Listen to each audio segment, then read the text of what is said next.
Stop talking about comic books or I'll kill you. I don't care if the Hulk could defeat the Man of Steel.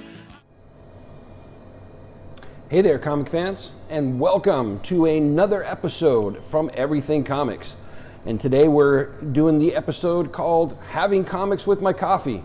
And we're coming to you live and in living color from the Refuge Coffee House down in Portland at 9217 Southeast Foster.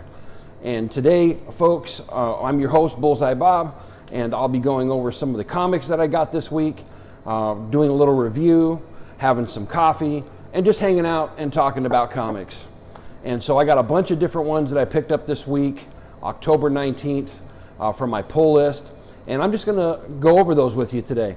One of the things that's really cool is that last week I got a lot of comments on my first video, and I want to thank you very much for that.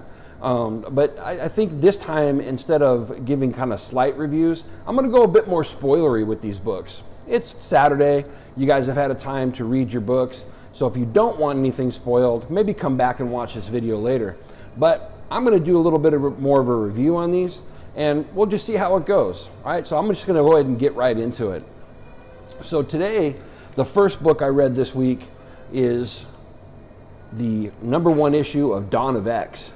Yes, it's the new X-Men book by Jonathan Hickman. I don't know if you guys have been reading the House of X and Powers of 10 books. I think those are some great introductions to the way the X-Men are going to be going here in the near future. But this is the first issue of where they're going with all this, and I got to tell you, I love this comic.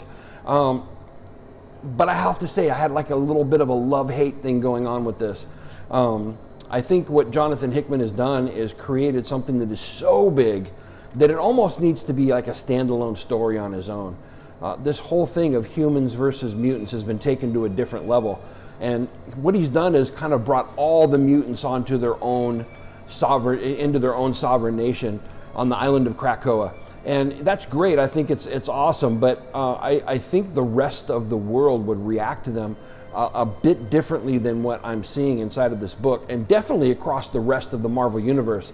I think he's gone too big, and that would be my only critique of this.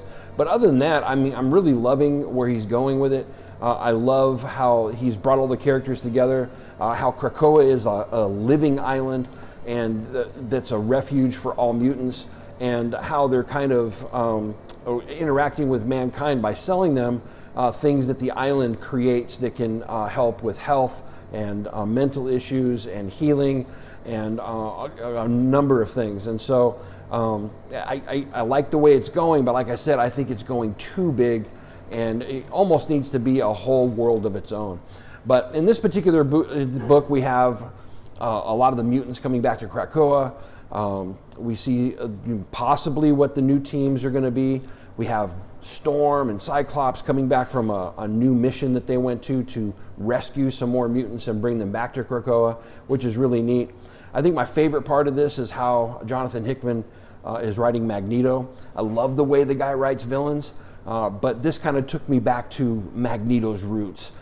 He shows up after this mission, and everybody runs to him like, Magneto, Magneto, kind of like the Messiah figure that he was to the mutants, and had that old feel from X-Men 2 where he's talking to Pyro. You know, you remember when he's like, you're a god among insects. I just love that stuff. And this is kind of the same thing. They said, did you run from the humans? And he says, no, the humans run from me. I thought that was great. But basically, this is them coming back to the island. Everything's good. There's a family reunion with Cyclops. The Starjammers come in. There's all kinds of characters being brought into this book. I have no idea where he's going with it. But spoilers at the very end. The humans basically reveal that they have the power to resurrect people. And I think the takeaway from that is, what if they were to bring back somebody like Bueller Trask or William Stryker? That could have implications that could rock the whole X-Men universe. We'll see where he goes with it. All in all, love the artwork, love the book. Pick it up. By the way, today I'm having another pour-over coffee.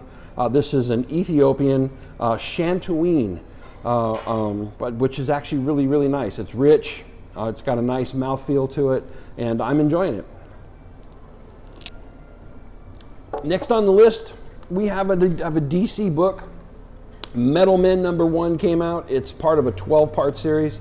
I've never really been a fan of Metal Men, but I figured I'd pick this up. Haven't seen them for a while.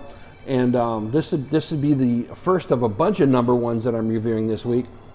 But this book kind of takes it back to the scientist who created the Metal Men, and he's in turmoil. And he has this secret that he's never really told the Metal Men, which is they're really not alive. The heart of them basically is a give and take response, which makes them feel like they have actual sentience, but they never really have. And the Metal Men find out his secret, and they bring him to the table on it, and he shows them this room where you see all of these old iterations of the Metal Men that every time they find out his secret, he basically dismantles them. That's not what's going to happen inside of this book, though. What really goes on is you have this other storyline where in an excavation, this deposit of nth metal is found. And if you guys know anything about the dark multiverse and Dark Knight's metal, you know that metal is very important in the telling of that story. And they found the biggest deposit of it, and the key to this is that metal is sentient. And this scientist believes he's found the actual way that he can make the Metal Men actually living, sentient, having actual artificial intelligence. And so, which is all great. I thought the story was good. I enjoyed it. I'd recommend it. But what I really think is going on here, and mark me, I think we're headed for another Crisis on Infinite Earths, with the dark multiverse being brought into it, and with the TV show going Crisis on Infinite Earths. I wouldn't put it past DC to be doing these big, huge events in unison with each other, and so we'll see where that goes. Next on my list is another #1. It is Tales from the Dark Multiverse, Batman Nightfall. Now, you might recognize that title, of course. The Batman Nightfall series came out in the 90s. That's where Bane broke Batman's back. Yeah, that's the famous Nightfall story. And of course, when Bruce Wayne had his back broken, Jean-Paul Vallée took over the mantle of Batman. Before that, he was the character Azrael. And he was Batman for about a year while Bruce Wayne was healing from this broken back.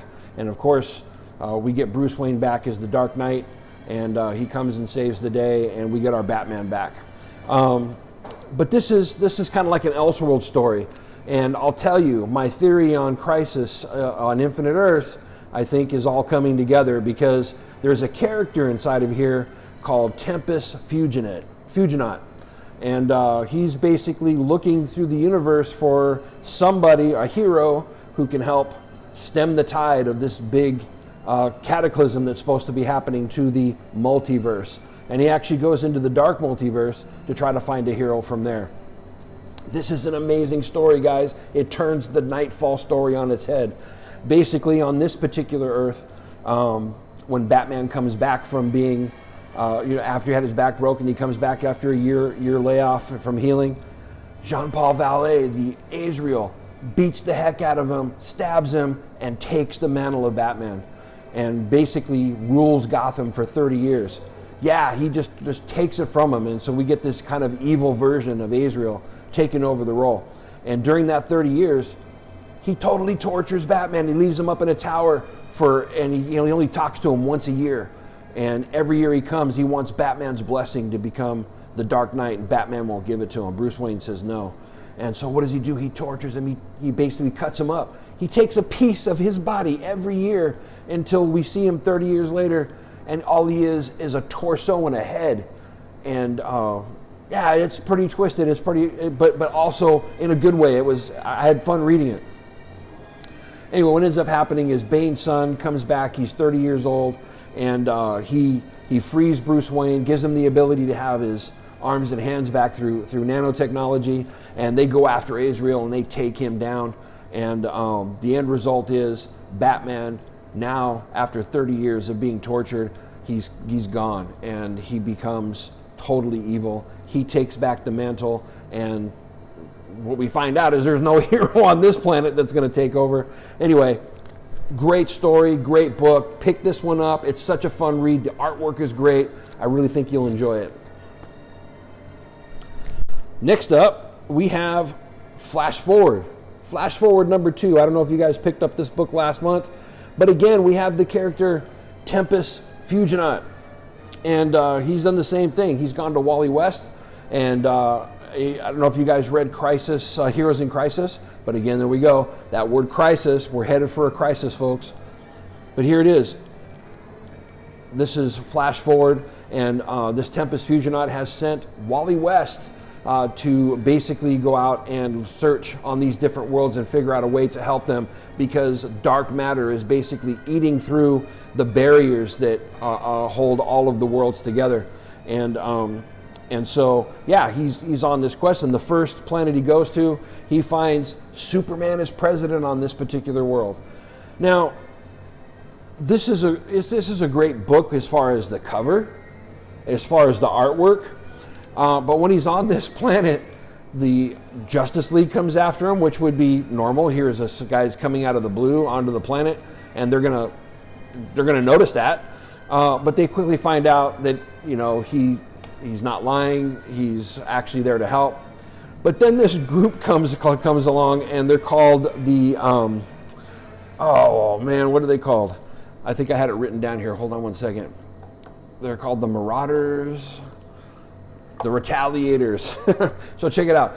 This is a total ripoff of Marvel characters. They have this group called the Retaliators, and it is such, a blatant ripoff. There's a Cyclops character, there's a Jean Grey character, they have a Hulk, he's called the Behemoth, and he even talks like the Hulk, and there's a Captain America, and it's like, it felt like they were making fun of Marvel characters, and that kind of made the story go off into this direction that I really didn't like. Like the artwork, like where they're going with this book, but that was kind of like, why you don't have to do that, and it just kind of it took away from the actual story. Anyway, I do believe that this is going to be great going forward without that little caveat. I don't know. What do you think? Give me a comment on what you think about these Marvel characters coming into the DC universe under the guise of different names and the way they look. But yeah, again, I really like where they're going with this, and I do truly believe that they're going to do another Crisis on Infinite Earths, especially with this whole dark multiverse being in play now. All right, so our next book is Batman 81. Yes, another part of the City of Bane. I don't know if you can see there's kind of a glare on there, but this book should be everything you'd ever want in a Batman book. It's got John Romita Jr. on pencils. It's got Klaus Janson on inks. Those are two legends right there. And then look, Mr. Mattina does the cover. We're living in a renaissance of great covers, folks. How can you not love these covers that we've been getting? Full-on paintings, they're gorgeous.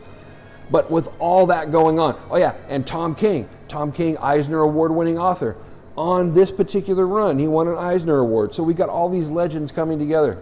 And I gotta say, it is one of the worst comics I've ever read. I do not know what Tom King is doing here, but this is ridiculous. He's basically he wants us to believe that this 50 to 100 issue run, that Batman had a plan from the very beginning to take down Bane, and basically to show his weakness would be his power and how he would be able to defeat him. Of course, Bane bringing Gotham Girl into the mix, and she has a new strain of venom that Bane has created. And we've seen some pretty, stupid things inside of this run, and I've kind of hung with it only because of the fact that it's Tom King, and I really thought he was going somewhere special with it. But a few issues back, we got Batman beating down Robin just out of the blue. It was kind of crazy. And then 2 issues ago, we had Alfred had his neck snapped, and as far as we're concerned, Alfred's dead. What? And so here we go with this issue. I really thought we were going to get something out of it, and it's just terrible. You got the Bat family beating up on Thomas Wayne, kind of like gang style, and then supposedly he comes back and beats them, but you never see that. And then we're led to believe that the beating down of Robin that happened was in his plan, that was a signal to Robin that his plan was working. That's absurd. And then we have this whole thing inside of Arkham Asylum where you find out that Clayface is actually a caretaker for Batman.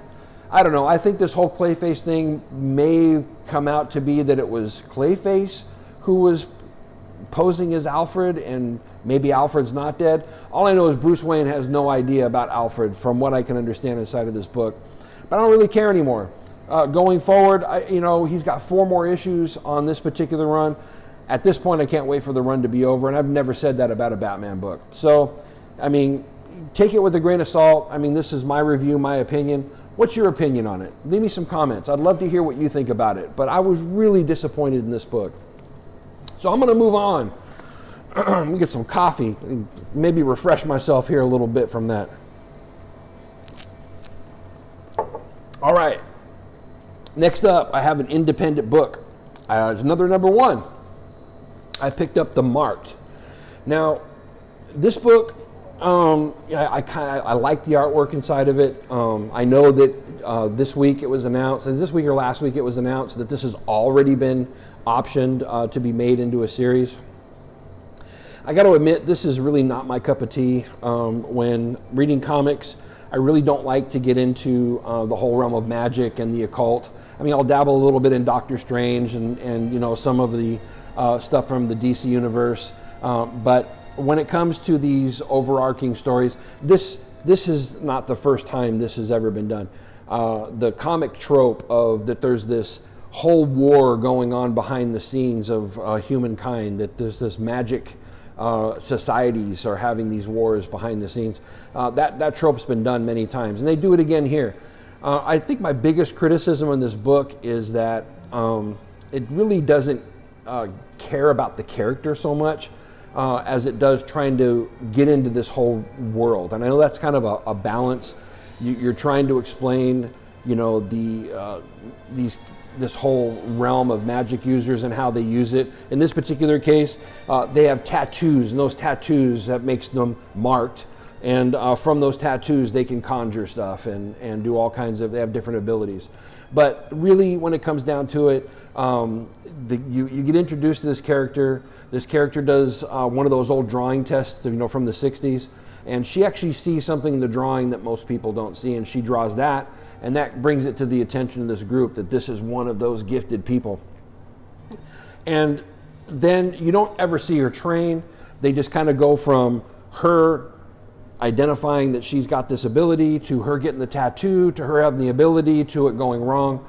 It's not character driven at all. It was kind of sped along to get into this whole realm of this society and the war that's going on. And I don't like that. I'm one of those guys that used to love the old kung fu movies.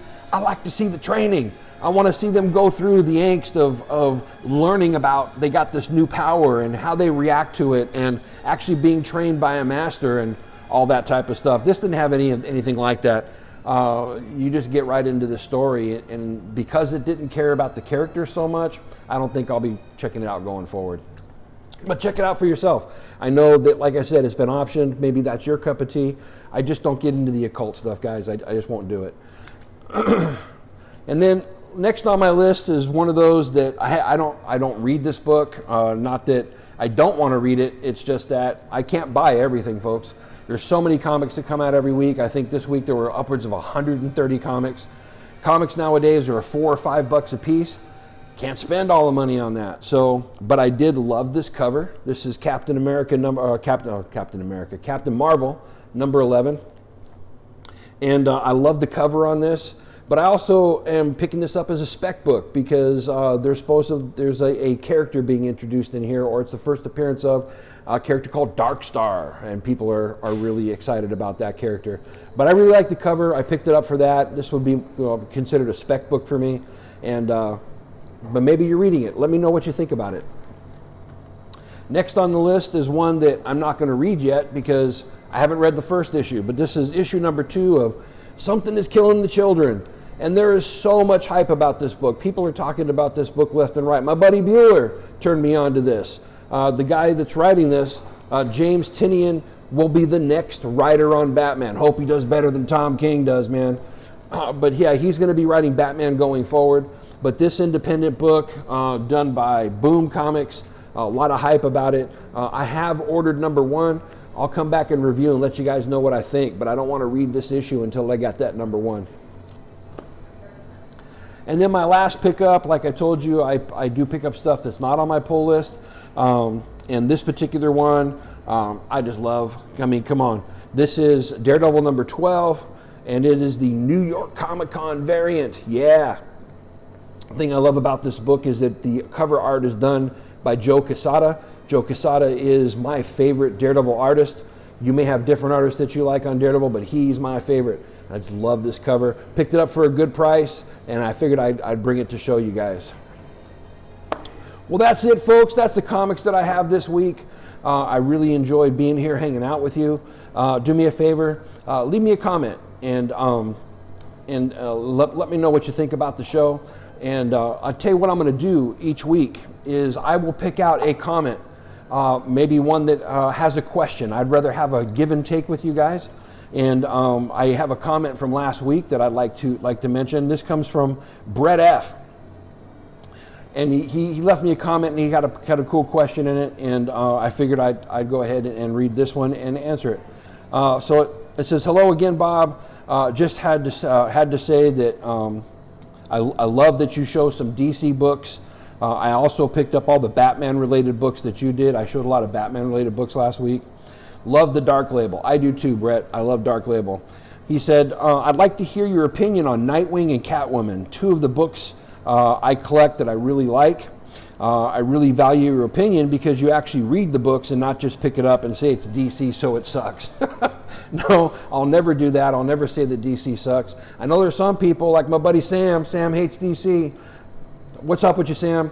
I'm talking about my buddy Sam from Sam's Tangled Web. If you've never seen his show, go check it out, folks. He's got a pretty cool show, and sometimes you'll see Bueller on there from Comics with Bueller.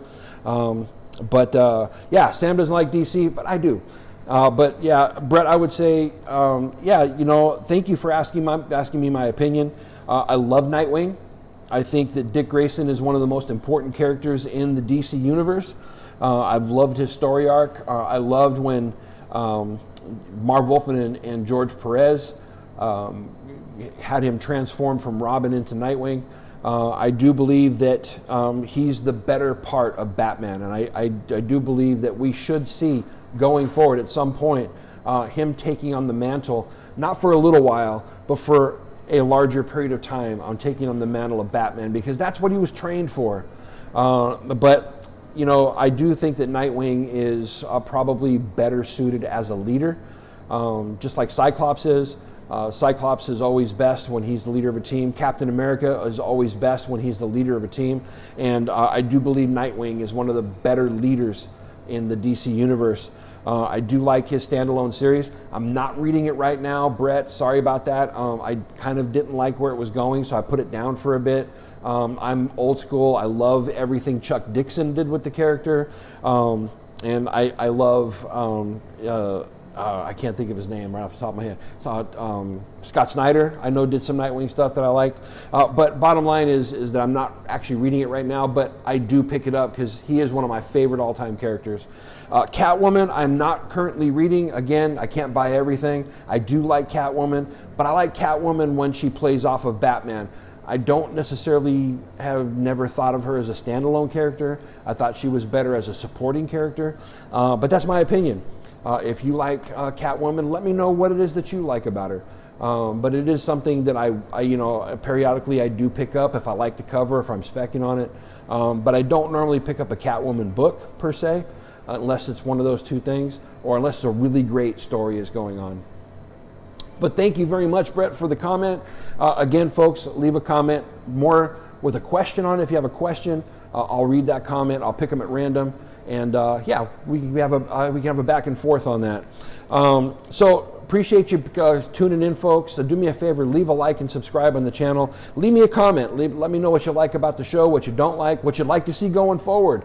And remember, you can always come here to the Refuge Coffee House. I know that one of the listeners from last week, Sleepy Reader. He's going to meet me here next week. We're going to come and we're going to hang out, have a coffee, talk about comics.